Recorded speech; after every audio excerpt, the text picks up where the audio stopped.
नमस्कार सभी विद्यार्थियों का हार्दिक अभिनंदन। अलंकार पढ़ रहे थे हम। कल हमने विभावना अलंकार के विषय में पढ़ा है कि कारण के बिना कार्य की उत्पत्ति होना। अब प्रत्येक कार्य के पीछे कुछ न कुछ कारण अवश्य होता है। एक होता है प्रकृति और एक होती है विकृति। तो प्रकृति होगी तो ही उसकी विकृति होगी। यदि उसका मूल अस्तित्व जो प्रकृति है वही नहीं होगा तो विकृति कहाँ से होगी। इसलिए किसी भी कार्य का जो मूल है वह होता है कारण। यदि कारण ही नहीं होगा तो फिर कार्य कहाँ से होगा। तो जहाँ पे कारण के बिना यदि कार्य की उत्पत्ति बताई जाती है तो वहाँ पे विभावना अलंकार होता है। इसके विपरीत जो अलंकार है वह है विशेषोक्ति। विशेषोक्ति में कारण तो है लेकिन फिर भी फल का उत्पन्न नहीं होना, फल का अभाव होना। बिल्कुल विभावना से विपरीत अलंकार होता है विशेषोक्ति। इसका लक्षण है विशेषोक्ति रखंडेषु कारणेषु फलावचः अथवा सती हेतु फलाभावे विशेषोक्ति। सती हेतु, हेतु यानी कारण, कारण तो है लेकिन कारण के होते हुए भी, कारण के रहते हुए भी कार्य का न होना, कार्य का अभाव होना विशेषोक्ति अलंकार का लक्षण है। विभावना में क्या था कि कारण ही नहीं था और कार्य की उत्पत्ति थी, और यहाँ पे कारण तो है लेकिन कार्य नहीं है। फिर भी एक तो ऐसा है कि बिना कारण के कार्य की उत्पत्ति हो रही है, और एक ऐसा है कि जहाँ कारण है लेकिन फिर भी कार्य नहीं है। तो बिल्कुल विभावना से विपरीत अलंकार है विशेषोक्ति। या कारण के रहते हुए भी कार्य का अभाव बताया गया है। उदाहरण है धनिनो अपि निरुन्मादा युवानो अपि न चंचला प्रभवो अपि अप्रमत्तास्ते महामहिम शालिनः। धनिनो अपि निरुन्मादा कि जो धनी व्यक्ति है, धनी होते हुए भी उन्माद से रहित होना। धनिनो अपि निरुन्मादा युवानो अपि न चंचला, और युवा होते हुए भी चंचल नहीं होना। युवाओं की प्रकृति होती है कि वो चंचल होते हैं, कुछ न कुछ करते रहते हैं, लेकिन युवा होते हुए भी चंचल नहीं होना। धनवान होते हुए भी उन्माद नहीं करना। प्रभवो अपि अप्रमत्तास्ते, और सामर्थ्यशाली होकर भी प्रमाद युक्त नहीं होना। महामहिम शालिनः कि धन, युवावस्था और सामर्थ्य ये तीनों ही कारण है। क्योंकि धन होगा तो वह व्यक्ति कुछ न कुछ उन्माद अवश्य करेगा, युवा होगा तो वह चंचल होगा, और सामर्थ्यवान होंगे तो वो कुछ न कुछ प्रमाद अवश्य करेंगे।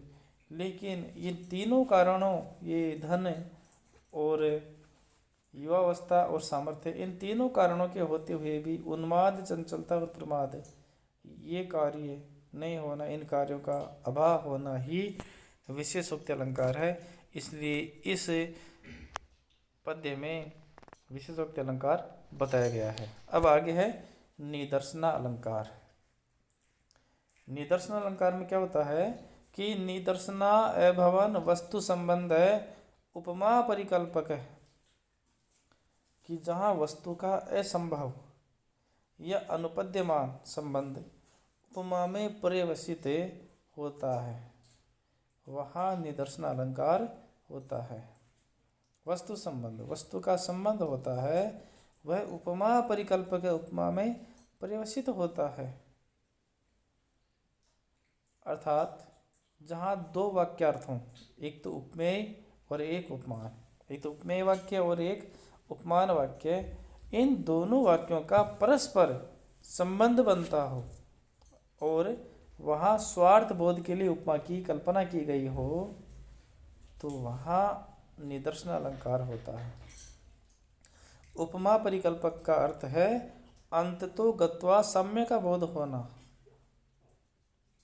अंततः सम्य का बोध होना, समानता का बोध होना। इसका उदाहरण है, क्व सूर्य प्रभवो वंश क्व चाल्प विषयामति तितीर्षु दुस्तरम मोहाद उडुपेनास्मि सागरम। ये पद्य महाकवि कालिदास की रघुवंश महाकाव्य से लिया गया है। जब महाकवि कालिदास रघुवंश की रचना कर रहे थे तब महाकवि कालिदास ने इस पद्य के माध्यम से कहा कि क्व सूर्य प्रभवो वंश क्व चाल्प विषयामति।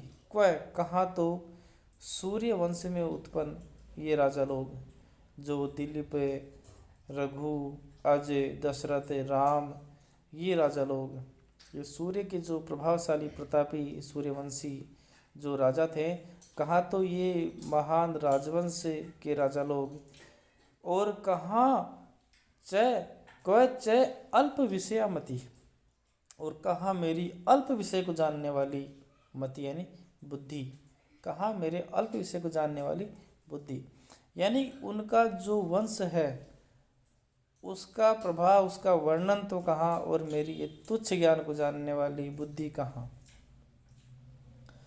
रघुवंश में महाकवि कालिदास ने 29 राजाओं का वर्णन किया है, जीवन चरित्र का वर्णन किया है। तो कहते हैं कहाँ तो इन राजाओं का जीवन चरित्र है और कहाँ मेरी तुच्छ विषय को जानने वाली अल्प बुद्धि। तो किस प्रकार मैं इन राजाओं का वर्णन करूँगा, कि किस प्रकार संभव होगा कि मैं इतने महान प्रतापी वंश का वर्णन करूं। लेकिन फिर भी कहते हैं, तितीर्षु दुस्तरम मोहाद उडुपेनास्मि सागरम। तितीर्षु इच्छा से, दुस्तरम इससे कठिन है, जो मुश्किल से पार करने योग्य है, ऐसे मोहाद मोहवश उडुपेन सागरम तितीर्षु अस्मि, कि फिर भी मैं मोहवश एक छोटी सी नौका से, उडुप होती छोटी सी नौका, फिर भी मैं एक छोटी सी नौका के द्वारा इस महान सागर को पार करने की इच्छा कर रहा हूँ। कि ये जो मेरी बुद्धि है वो तो एक छोटी सी नौका के समान है, छोटी सी नाव के समान है, और ये जो महान सूर्यवंशी राजाओं का जो जीवन चरित्र है वो एक बहुत बड़े सागर के समान है। उस इतने बड़े सागर को मैं एक छोटी सी नौका के द्वारा, एक मेरी तुच्छ बुद्धि के द्वारा किस प्रकार लिख पाऊँगा। लेकिन फिर भी वो उसको लिखने की कोशिश करते हैं और लिखते हैं। तो यहाँ पर उपमा की कल्पना की गई है कि मेरी छोटी सी तुच्छ बुद्धि के द्वारा सूर्यवंश का वर्णन करना संभव नहीं है। तो यहाँ पे ये नाव की, समुद्र की, तुच्छ बुद्धि की, और सूर्यवंशी जो वंश है उसको समुद्र मानना, तो इस प्रकार उपमा की कल्पना की गई है। तो इस उपमा परिकल्पना के द्वारा यहाँ पे निदर्शन होता है कि इस उदाहरण में जो पूर्व उपमेय वाक्य है कि कहाँ ये सूर्यवंश और मेरी तुच्छ बुद्धि का बाद वाले उपमान वाक्य में छोटी सी नौका से और सागर पार करना चाहता हूँ से कोई संबंध प्रतीत नहीं होता।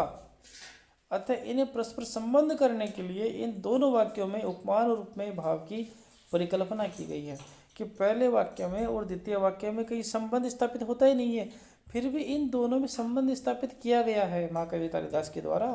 ये सूर्य के वंश को, ये जो सूर्य वंश है, जो सूर्यवंशी राजा लोग हैं, ये राम आदि, तो उनके वंश को तो सागर मान लिया, और अपनी जो बुद्धि है उसको क्या मान लिया, उडुप छोटी सी नौका मान लिया। तो इन दोनों वाक्यों में, उपमान वाक्य और उपमेय वाक्य, इन दोनों में संबंध स्थापित किया गया है। किसके द्वारा? कल्पना के द्वारा, उपमा परिकल्पना के द्वारा। तो अतः इन्हें परस्पर संबंध करने के लिए इन दोनों वाक्यों में उपमान और उपमेय भाव की कल्पना की गई है कि जिस प्रकार छोटी नाव से समुद्र पार नहीं किया जा सकता, उसी प्रकार मेरी तुच्छ बुद्धि से ये सूर्यवंशी ये जो राजा लोग हैं उनका वर्णन करना संभव नहीं है। यही उपमा की परिकल्पना है। अतः यहाँ पे निदर्शन अलंकार है।